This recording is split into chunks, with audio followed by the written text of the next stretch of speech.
53 एगो धारा लगा देती है पुलिस, हम लोग केस में फंस के रह जाते हैं, उसी में परेशान हो जाते हैं। नेताजी के चरण में जाके पढ़ते हैं कि भाई 353 से मुक्ति दिलाइए। 353 नहीं, अरे जरूरत पड़े तो 302 का धारा लगाइए, सीधे मर्डर केस का। क्योंकि आपको क्या लगता है 40 साल पुराना रोग है, इतनी जल्दी और इतनी आसानी से आपको आजादी और छुटकारा मिलेगा? डर इस बार प्रशासनिक लोगों में होना चाहिए, डर इस बार विभाग के लोगों में होना चाहिए कि मौत का डर क्या हमेशा गांव वाले देखेंगे कि पानी का स्तर उठेगा, हमारे मवेशी डूब के मर जाएंगे, हमारे लोग डूबकर मर जाएंगे। ये डर अब उनमें होना चाहिए कि यदि हमारे गांव में एक भी इंसान तो दूर की बात है, यदि एगो मुर्गी चेंगना छगरी की भी जान जाती है तो दफ्तर में बैठे अधिकारी को नोच के उसका गर्दन उतार देंगे। डर उन्हें होना चाहिए, इसलिए समय लगता है, समय लीजिए। आज जो डरे सहमे लोग हैं उन्हें बारूद बनाइए। ऐसे भी 40 साल समय लगा है, 4 महीना और लगे, दिक्कत नहीं है, लेकिन 116 गांव से फौलाद निकालिए और इनका मुकाबला कीजिए।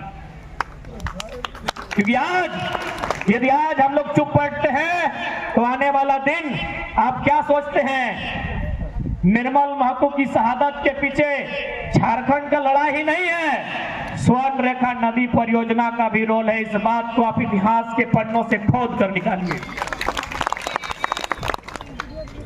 खड़ा होता है और आज जो लोकतंत्र के रहनुमा बनकर बैठे हैं उन पर भी सवाल खड़ा होता है। तो ऐसी परिस्थिति में हमें क्या करना होगा?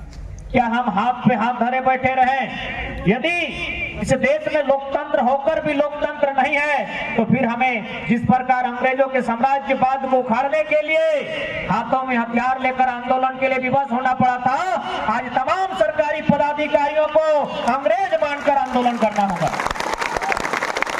जितने भी सरकारी पदाधिकारी हैं, सरकार के लोग हैं, उन्हें हम अंग्रेज मानेंगे और उनके खिलाफ जिस प्रकार आंदोलन हुआ था उसी तर्ज पर हमें आंदोलन करना होगा। क्योंकि आज एक बात हमेशा याद रखिए, टाटा रहे, अंबानी रहे, अडानी रहे या बिल गेट्स रहे, सबने देखा, सबने जाना, ये बिजनेस कुछ क्षण के लिए हो सकता है, नौकरी कुछ क्षण के लिए हो सकती है, ये जमीन अस्थायी होता है।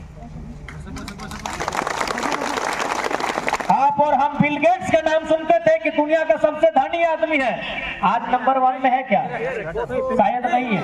काहे नहीं है? ना अपना माइक्रोसॉफ्ट का बहुत बड़ा शेयर वो बेच चुका है। बिल गेट्स के बारे में हम लोग सुनते थे कि वो दुनिया का सबसे धनी आदमी है, लेकिन आज नहीं है, क्योंकि वो अपना जो माइक्रोसॉफ्ट है, सुनने में आया उसका कुछ हिस्सा या फिर किसी प्रकार का शेयर वो बेच चुका है। आज उसके पास 3 लाख एकड़ का जमीन है।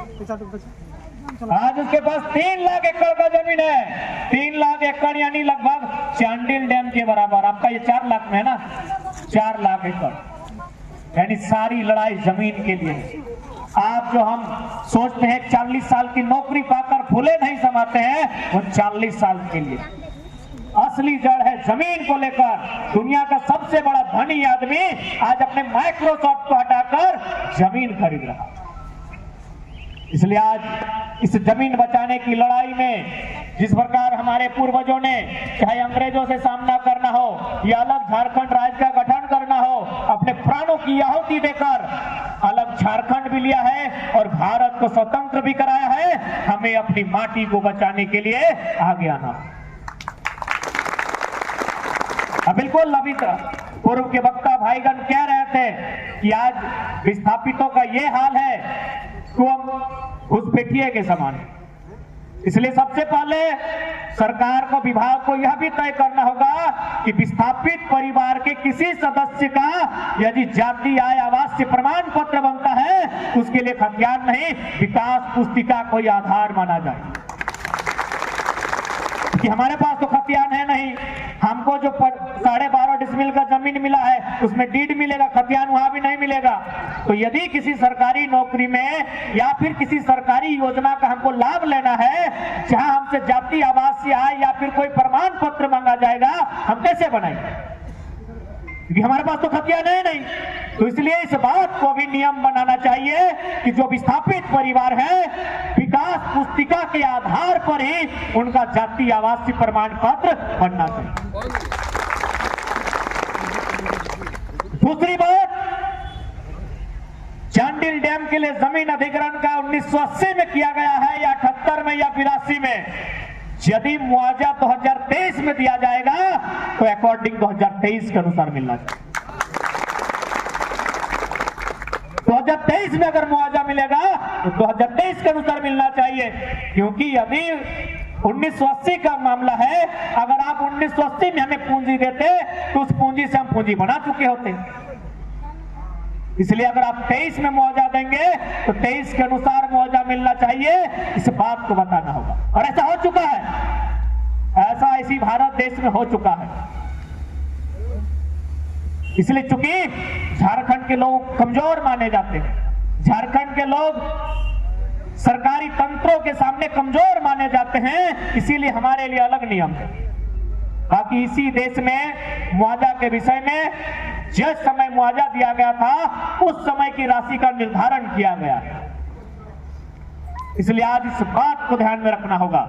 और एक बात स्पष्ट कहेंगे, जब 116 गांव की लड़ाई है, सबसे पहले आज वर्षों से धरना के माध्यम से हो, अनशन के माध्यम से हो, भूख हड़ताल के माध्यम से हो या फिर किसी अन्य माध्यम से हो, लगातार विस्थापितों ने आंदोलन किया है।